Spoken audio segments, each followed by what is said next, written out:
This is a massive laptop. It is a ThinkPad, as you can see, and I mean, just look at this thing. It is humongous, and that is for a reason, because this is not your average ThinkPad. Oh, that doesn't sound good. Something is off about those hinges. Anyway, that's a G40, which is a Pentium 4 desktop replacement, and these are infamously huge. Any of these Pentium 4 desktop replacement laptops. And I'm not talking about one with a mobile Pentium 4 in it. This is a desktop Pentium 4, the full thing, and it is a bit dirty, and ooh, that's not good. Ah, there it goes. Unfortunately, it did not do... Oh, what is that? It did not do too well in shipping. Look at that. Can you guess what caused that? Was it A, the Postal Service, B, weak brittle plastics, or C, the seller put no packing material, shoved the charger in the box with one piece, where is this? One piece of foam, literally this, to support it up, put the laptop on top of the charger, then put another piece of foam, that same size on top, sealed it up, and then shipped it. Anyway, it was that one. So I might try to claim like a partial refund or something, because that just annoys me. It really angers me when sellers pack like that. I really wasn't expecting that. I thought, hey, I'm gonna get good packing this time, because when I checked the seller feedback, I saw good packaging as one of the specified things in one of the feedbacks. So, no, awful packaging. Don't pack a laptop like that. Of course, being a ThinkPad, it didn't sustain that much damage, but geez, that still sucks. Anyway, it did come with a charger, which is a good thing, because look at that. I hate these kind of charger plugs. Look at that thing. What is that even? Well, I'll show you. The brick's a bit bigger than other IBM chargers because it just needs more power. And that, our friends, is the plug. Very, very bizarre. So, better hope this charger doesn't die or you won't be having a very fun time. Let's see if this thing boots. The seller said it did. They showed pictures of it at the BIOS. They didn't show if it booted into Windows, but the hard drive caddy's there, so I don't know. The battery does work. I pressed the power button, and it did power on briefly, but beeped at me and was very angry because the battery was very low. But it does hold some sort of charge.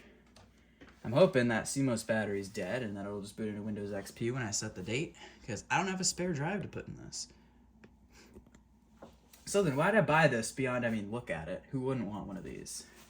Well, I bought it because it was only $50 with shipping added in. It was actually like $25, the actual buy price. But also, I saw from the BIOS screen that this thing has a 3 gigahertz Pentium 4, which was the top of the line Pentium 4 that you could put in a G40, or at least that IBM shipped in one. And, okay, it's taking a long time on the BIOS screen, so I'm guessing that it does have a dead CMOS battery. But the good news about that is that maybe if it has the top-of-the-line processor, it might have the top-of-the-line screen, which is 1400 by 1050, I think. Because you do not want a 15-inch screen like this being 1024 by 768. I'm trying to look. I can't tell from looking at it. But I'm hoping it has the higher-end screen, because that'll be better to use. And there we go. Yep, 3 gigahertz Giga RAM as advertised. Oh, I hear hard drive. That's nice. Let's set the date. It is February 6th. God, this keyboard needs a good cleaning. It does have a floppy drive built in as well, which is fun.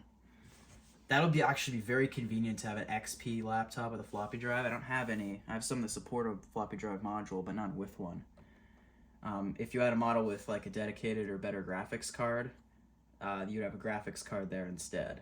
But I think that's cool to have both drives like that. Alright, let's see if we boot into an OS here. Ooh, yay. Look at that. That's great to see. That is great. I don't need to go and buy a hard drive because I'm in saving mode right now. I don't want to spend too much money. I just could not pass up on this guy. All right, now let's just see. Let it boot up, and then do we have the high-end screen? I'll be able to tell. Oh, we don't. We don't. Oh, well. Well.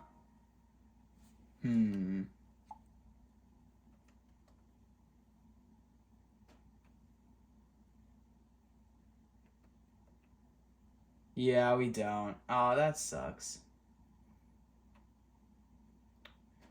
Anyway, that's fine. It's not the be-all, end-all. It's got some basic stuff on it, but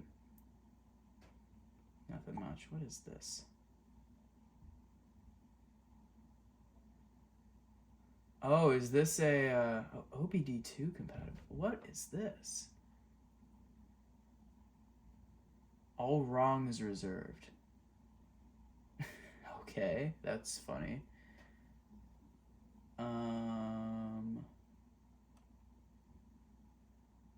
Is this something for interacting with cars, I wonder? Because that's what OBD2 is.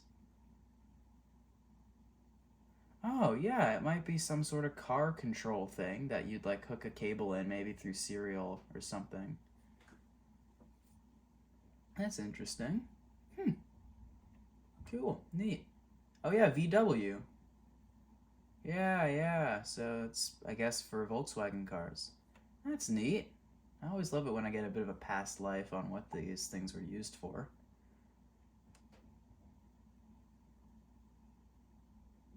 Yeah, there's those Intel Extreme graphics. Yeah, Extreme. Pfft. Let's get Luna on here.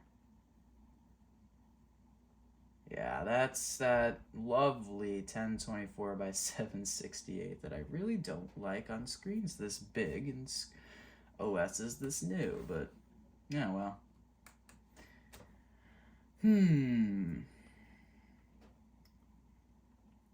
Let's test some things. How about that? Let's see what this thing is capable of. Let's see if that floppy drive works. Got a random disk.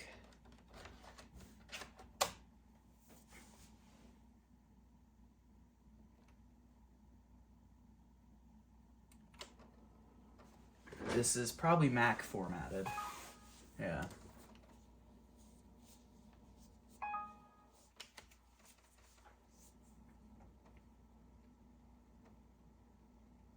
Seems like it's working okay. It's got Wi-Fi, that's nice. Let me see if it connects. Okay, so it didn't connect. It gave an error that I'm very familiar with. Based on the behavior, it's not seeing that it's a WPA2 network. Let's see what we're running. Okay, so it is XP Service Pack 3. And if it was Service Pack 2, that would mean that the OS doesn't support or it might be Service. Yeah, I don't know. But if it's not Service Pack 3, I've had issues with WPA2. But being on Service Pack 3, the Wi-Fi card in here doesn't support WPA2. But those things can be upgraded, so I could do that in the future and get myself WPA2. It's also possible a driver update could fix that, but I doubt that. Okay, so all this is set to like classic. Let me get the modern start menu. Oh. It's still applying.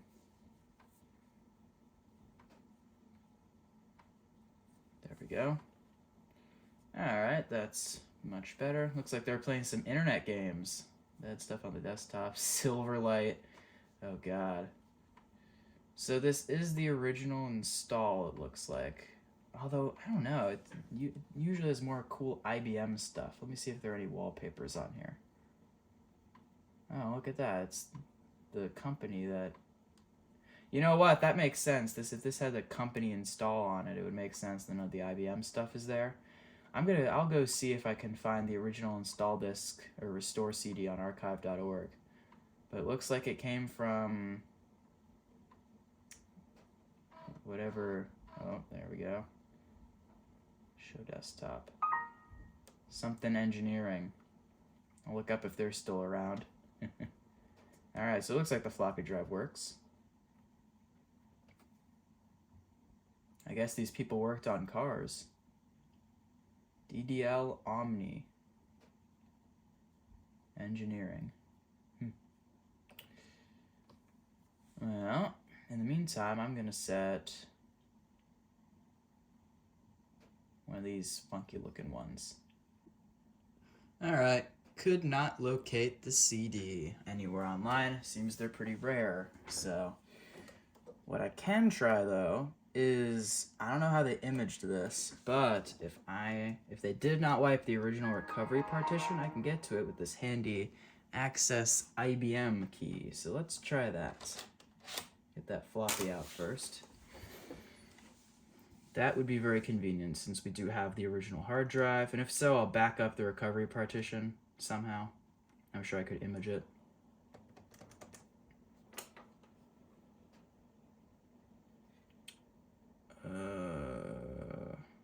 Might not have that. Choose a temporary startup device.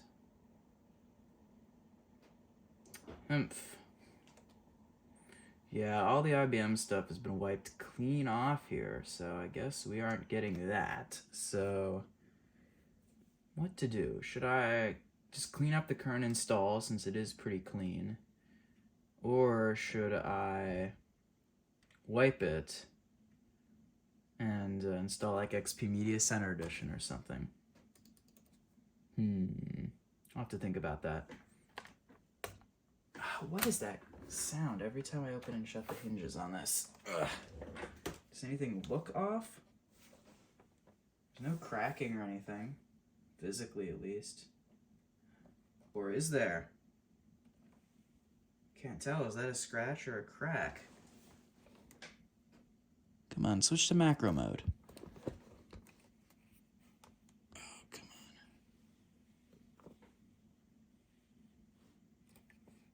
on. Right there. I cannot... You see that? Right there. Unsure. I saw an eBay listing for one of these where their hinges were stress cracking pretty bad. So I don't know. But, we'll see with time and use.